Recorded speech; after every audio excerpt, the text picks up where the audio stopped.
Bismillahirrahmanirrahim.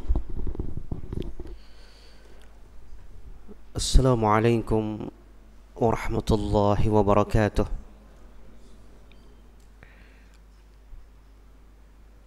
Alhamdulillahi rabbil alamin. Wassalatu wassalamu ala asyrafil mursalin wa ala alihi wa ashabihi ajma'in ومن تبعهم بإحسان إلى يوم الدين. يا أيها الذين آمنوا اتقوا الله حق تقاته ولا تموتن إلا وأنتم مسلمون. أما بعد، معاشر الإخوة rahimani Allah wa iyyakum.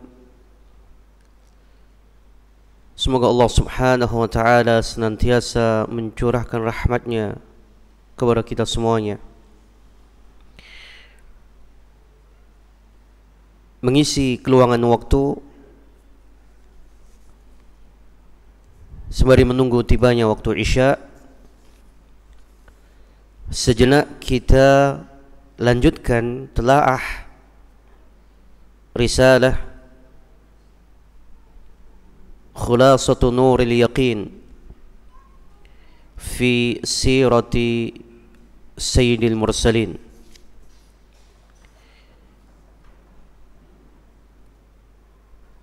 Kita telah selesaikan, atau beberapa poin telah kita selesaikan di halaman 21 tentang ad-da'watu jahran, bermulanya dakwah secara jahar, terang-terangan. Fase yang teramat sangat berat, fase yang mana Nabi sallallahu alaihi wa ala alihi wasallam sudah sangat memahami, mengetahui akan akibat, resiko yang sangat berat. Bahkan jauh-jauh hari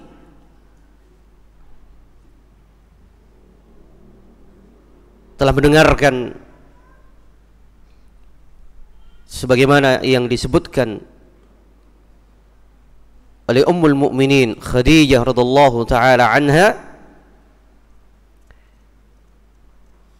di saat beliau mendatangi Waraqah ibn Nawfal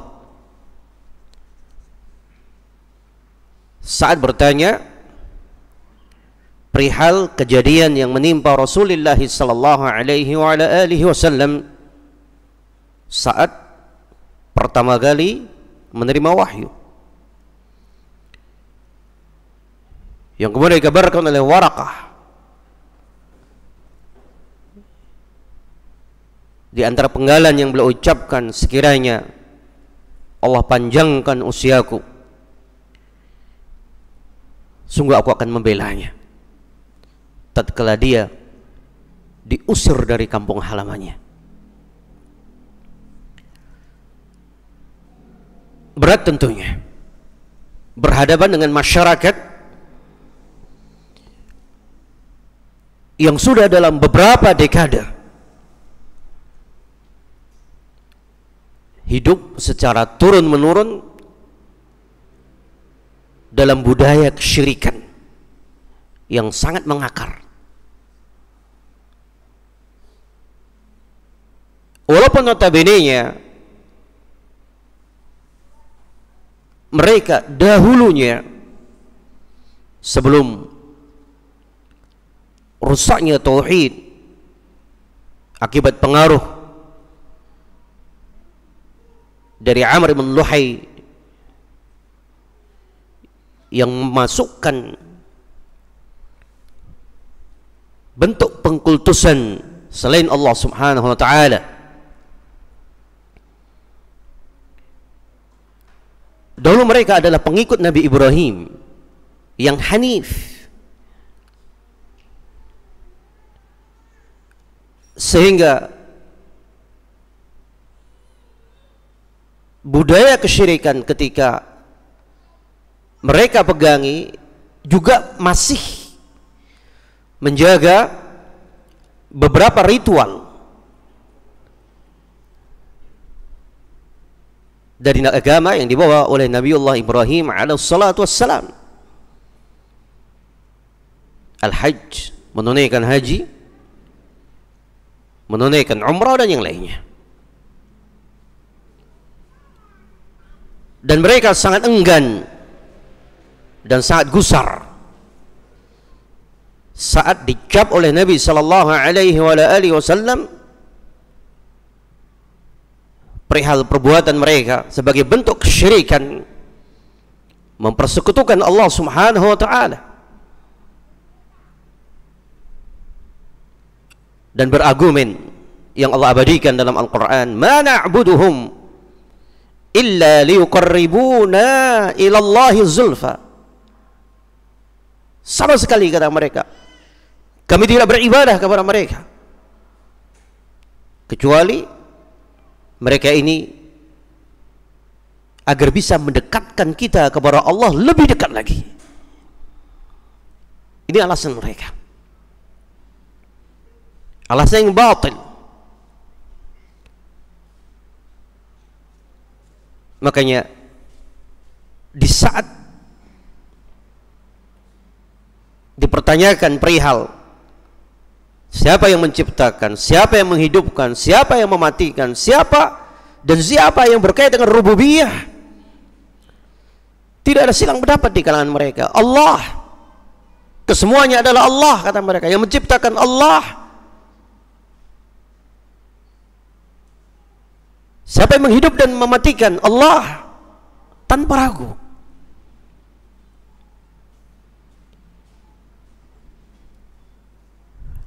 Tentu tidak mencukupi keyakinan yang seperti ini. Dan subhanallah, dari sini kita bisa memahami bahwa dakwah yang paling penuh kasih sayang, dakwah yang sangat menyayangi umat ini,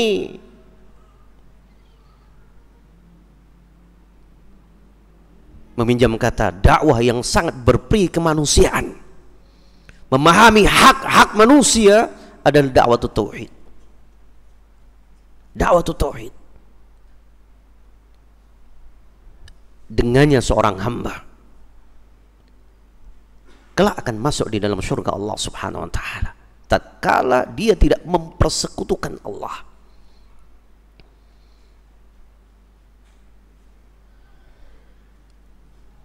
Maka suara atau seruan dakwah tauhid merupakan bentuk dakwah yang mubarakah. Dan subhanallah, memang terbalik kondisinya. Kepekaan dalam permasalahan tauhid itu mulai menipis seiring dengan perjalanan kehidupannya. Yang semakin kuat, semakin peka kita rasakan adalah yang berkaitan dengan hak kita, dalam arti hak duniawiyah. Sangat peka.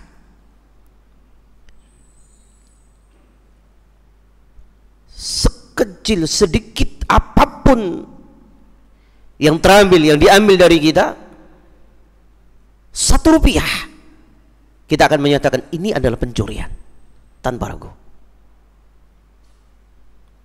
Orang yang mengambil pun kita katakan mencuri walaupun 1 rupiah.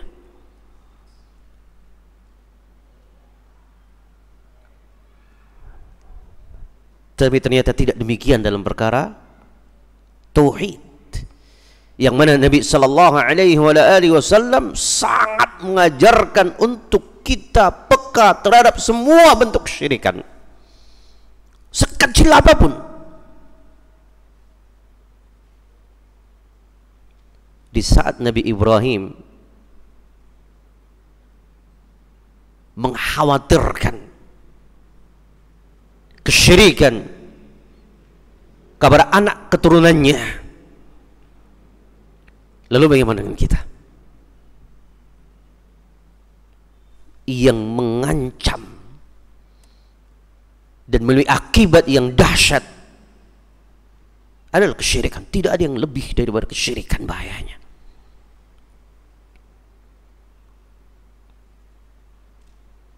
Kemaksiatan, keangkuhan, kesombongan,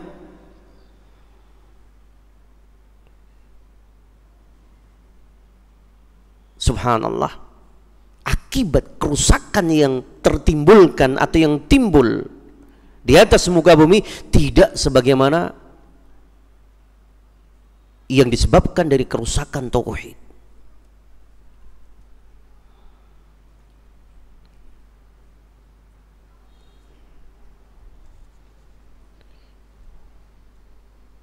Maka karakter dakwah para anbiya itu satu,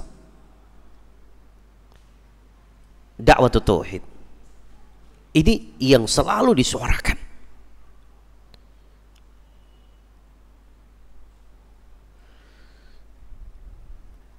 Coba selintas kita mengingat bagaimana mereka itu hanya mengagungkan Allah, ta'zim mereka itu kepada Allah, sehingga sesuatu yang kalau kita bahasakan di masa kita situs peninggalan, katakan demikian, bagi generasi yang pertama tidak ada artinya.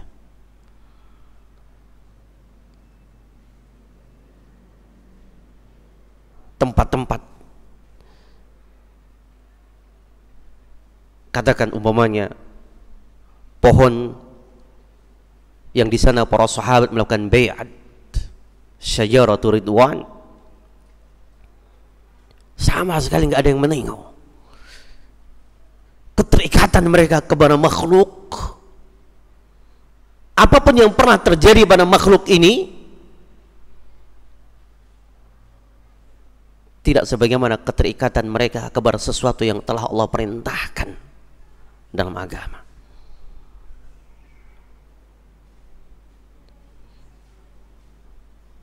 Hingga suatu saat ada sebagian dari generasi berikutnya yang mulai iseng ketika melewati tempat itu, melihat, kemudian berjalan, melihat.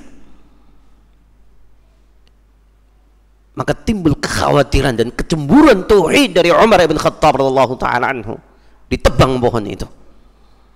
Ini kepekaan tauhid.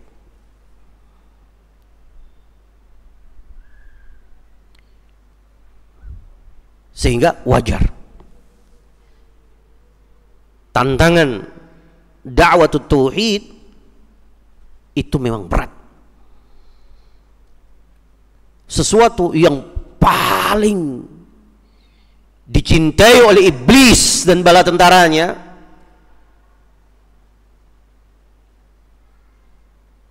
dan tentunya tidak ada sesuatu yang lebih mereka cintai daripada kesyirikan, tentunya tidak akan tinggal diam ketika perkara ini diusik. Yang berkaitan dengan kesyirikan, tidak akan ridha iblis dan bala tentaranya, syaitan dari kalangan jin ataupun manusia, untuk ada orang yang mengusik perkara-perkara yang sudah sekian lama bagi mereka menjadi perkara yang menyesatkan manusia. Tidak akan tinggal diam.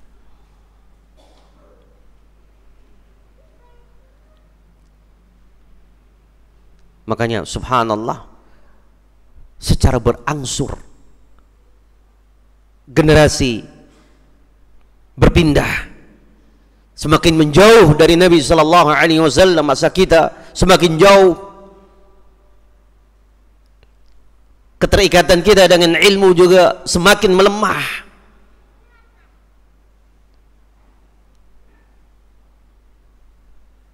Dari sini tentunya syaitan akan lebih mudah untuk membuat syubhat dan kerancuan pemahaman dalam perkara tauhid. Dan dari sini pula kita pun juga bisa berkata, siapa yang bisa menjamin diri kita dan anak-anak kita selamat dari kesyirikan? Siapa yang bisa menjamin? Terlebih lagi di saat-saat yang paling kritis di penghujung kehidupan, syaitan sebagaimana Allah kisahkan bagaimana mereka mengambil kesempatan dengan penuh perjuangan agar teralihkan ketundukannya dari Allah Subhanahu wa taala.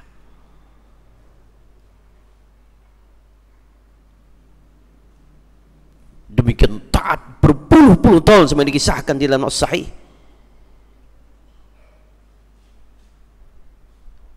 Dari kisah yang antum faham tentunya dan sudah sering disampaikan, di penghujung kehidupannya ketika akan dieksekusi mati, syaitan pun datang memberikan jaminan keselamatan dengan syarat, kamu harus bersujud kepadaku. Sekali sujud, aku akan bantu. Bagaimana mungkin aku bersujud? Jawaban orang yang akan dieksekusi ini yang telah menjalani sekian lama peribadatan, yang kemudian terjebak dalam kemaksiatan dan tertangkap, kemudian dieksekusi mati. Kemudian dikatakan,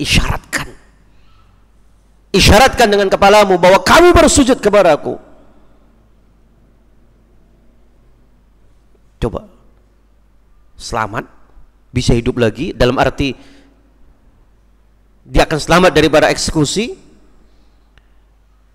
Dalam pikiran dia, oh berarti saya bisa hidup lagi, bisa selamat, apa salahnya?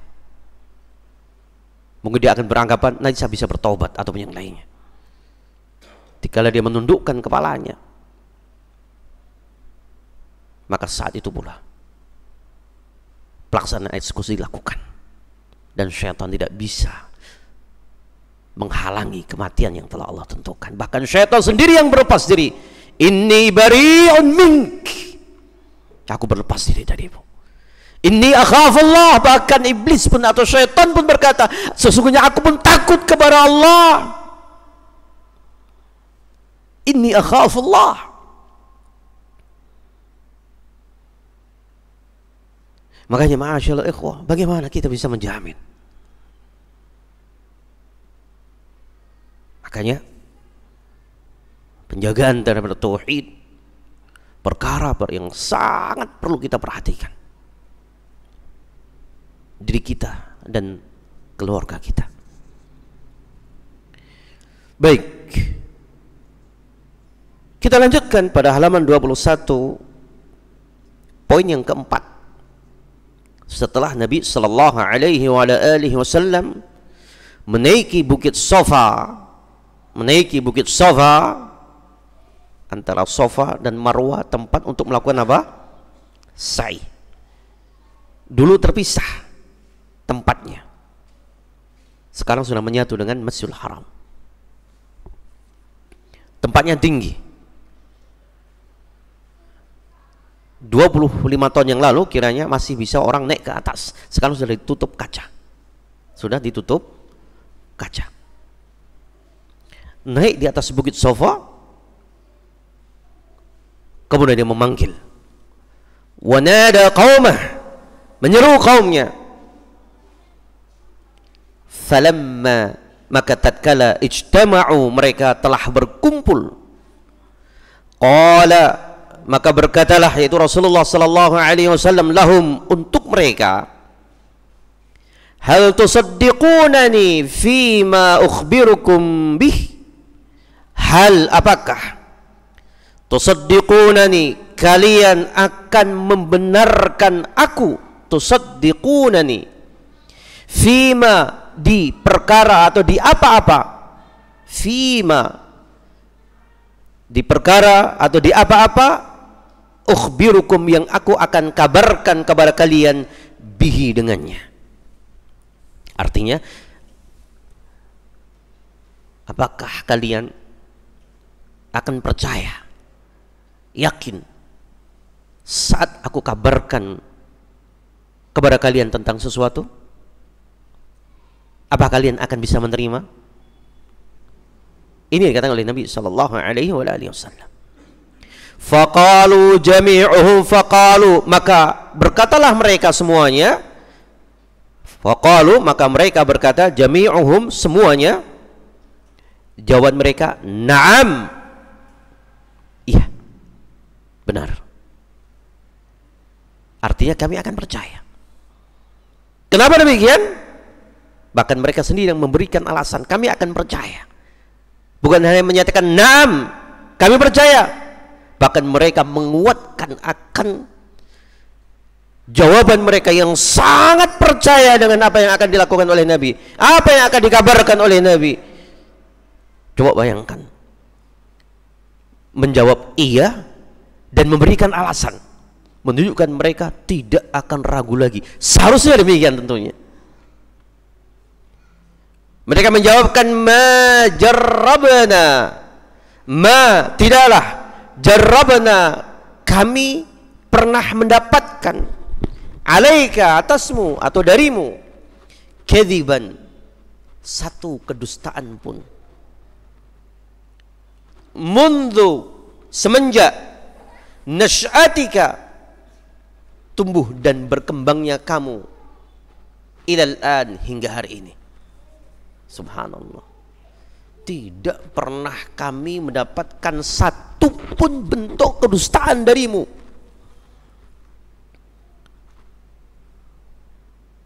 Subhanallah.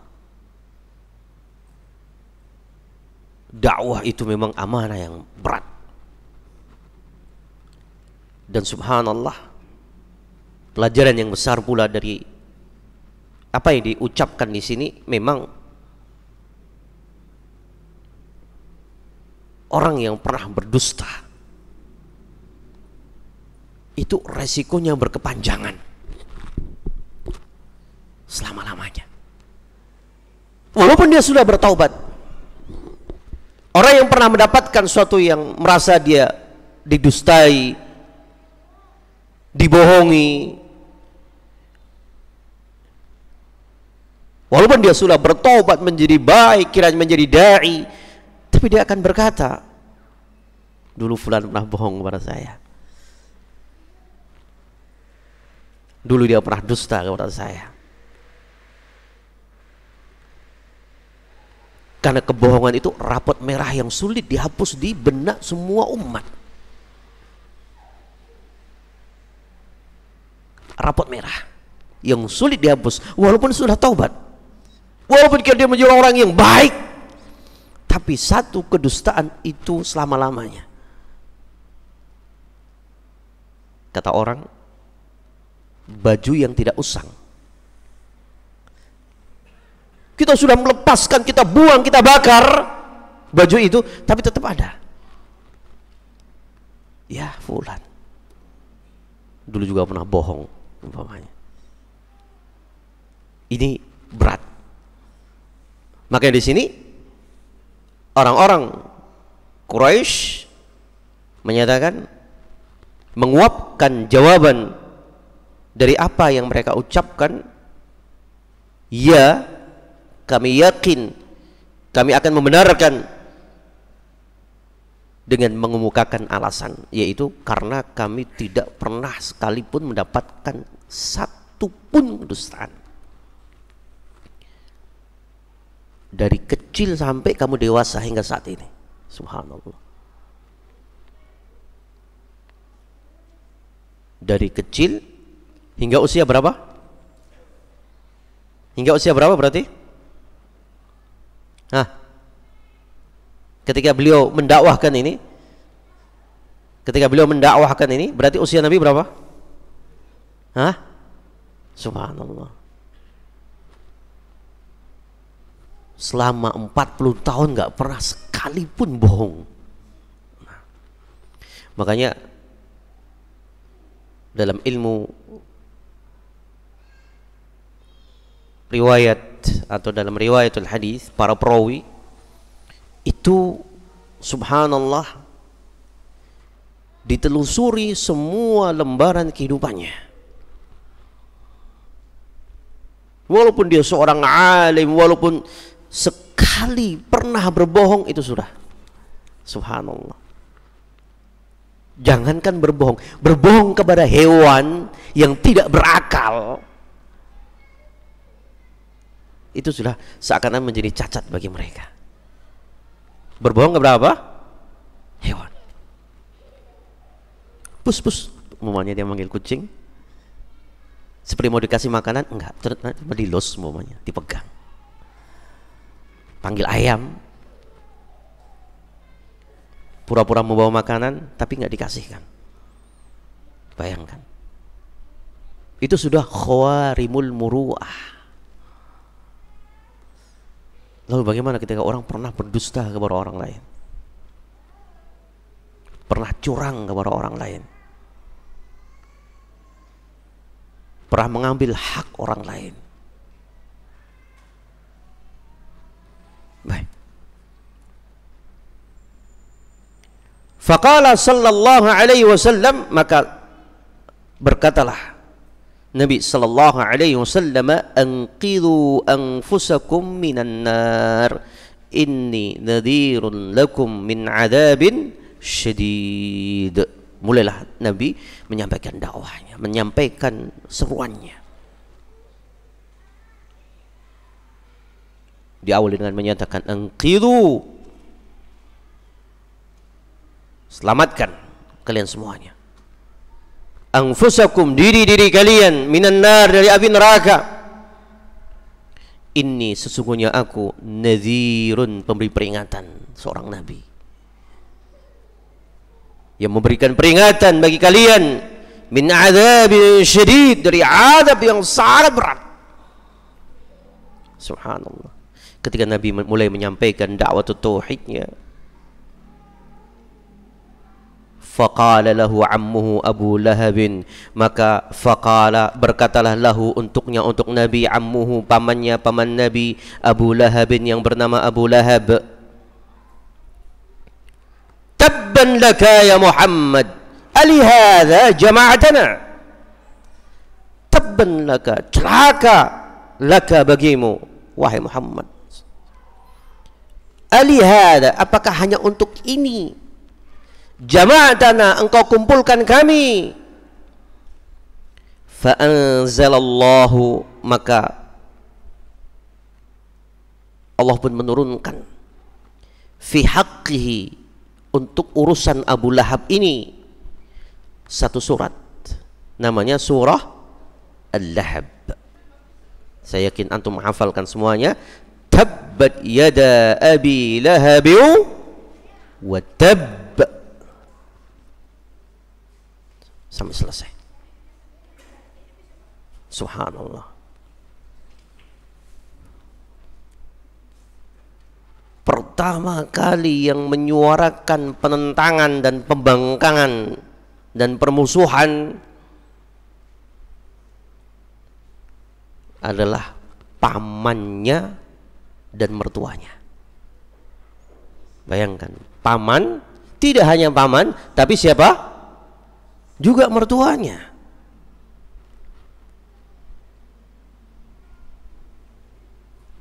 Paman Nabi itu terbagi dalam 3 dalam menyambut dakwah ini. Yang pertama, yang beriman kepada dakwah Nabi.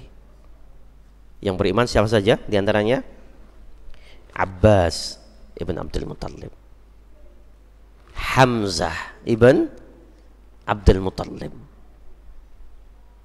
Hamzah ini julukannya apa? Julukannya apa? Usudullah. Apa usud? Asad, singa. Nah, subhanallah. Ini yang beriman. Kemudian kelompok yang kedua, yang tidak beriman, dan juga tapi tidak menentang dan tidak memusuhi, tapi nggak mau beriman, bahkan membantu Abu Talib hingga penghujung hayatnya, yang Nabi sangat berharap. Ini cobaan yang sangat berat bagi Nabi tentunya, subhanallah. Membela Nabi dengan semua apa yang dimilikinya sepanjang dakwah Nabi, tapi Nabi teruji. Untuk orang yang membelanya, pamannya ini tidak mau beriman dan mati di atas kekufuran. Berjibaku Nabi untuk bagaimana pamannya yang membelanya selalu ini mau beriman. Di penghujung kehidupannya menjelang sakaratul maut, dia datangi, ya ammi qul la ilaha illallah, wahai pamanku ucapkan la ilaha illallah. Bagi orang yang faham bahasa Arab, mengucapkan kalimat seperti ini dengan kandungan makna yang sangat mereka fahami, itu bukan hal yang ringan. Enggan dia untuk mengucapkan, apalagi dengan godaan dari dedengkot Quraisy yang mengingatkan untuk jangan mengikuti apa yang dibawa oleh Rasulullah sallallahu alaihi wasallam, dan kemudian dibangkitkan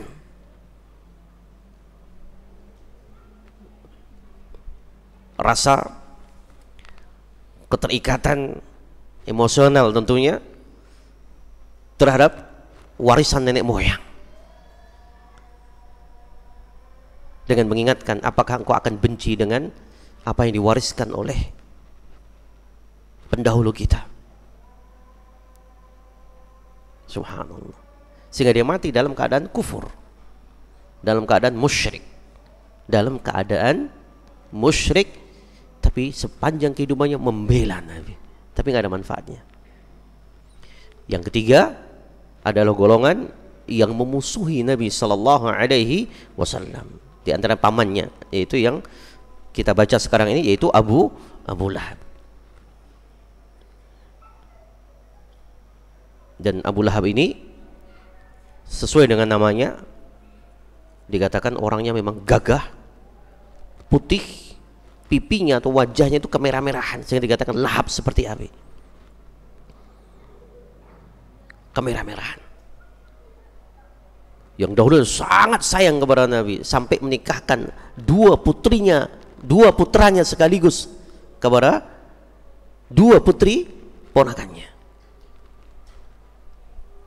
Ruqayyah dan Ummi Kulthum, dinikahi oleh dua putra Abu Lahab, Utbah dan Utaibah. Dan anak-anak Abu Lahab ini hampir semuanya beriman. Utbah, Mu'tab, Durah dan yang lainnya. Yang mengikuti ayahnya itu Utaibah, mengikuti ayahnya Abu Lahab, kufur dan sangat-sangat kejam dan benci kepada Nabi Sallallahu Alaihi Wasallam. Dan kedua-duanya ini, Utaibah dan Abu Lahab, mati dalam kehinaan. Abu Lahab diriwayatkan bahwa tubuhnya penuh seperti bisul yang mengeluarkan aroma yang sangat-sangat busuk, yang sehingga ketika dia binasa beberapa hari tidak sempat dikuburkan. Orang tidak bisa melihat jenazah yang seperti itu, mayit, bangkai yang seperti itu. Utaibah tubuhnya dimangsa oleh kalau dalam lafaz dikatakan kalb, seperti seekor anjing. Apakah mungkin serigala atau bahkan ada yang menyatakan singa, dicabik-cabik sampai mati. Dua orang ini mati dalam kekufuran dan dalam kebencian kepada Rasulullah Sallallahu Alaihi Wasallam. Yang lainnya jadi pahlawan. Ini anaknya Abu Lahab. Nah, tapi nggak ada manfaatnya untuk Abu Lahab. Nah, Dan subhanallah memang berat dakwah ketika yang menentang itu adalah keluarga, cukup berat. Bahkan kalau kita lihat para nabi yang Allah kisahkan dalam Al-Quran, bagaimana mereka harus berhadapan. Ada kalanya istrinya, ada kalanya ayahnya, ada kalanya anaknya. Masya Allah. Barakallahu fikum. Ini yang bisa kita baca di pertemuan kali ini. Insya Allah kita lanjutkan pada waktu yang lainnya di pertemuan yang akan datang insya Allah. Subhanakallahumma wa bihamdika asyhadu an la ilaha illa anta astaghfiruka wa atubu ilaik. Assalamualaikum warahmatullahi wabarakatuh.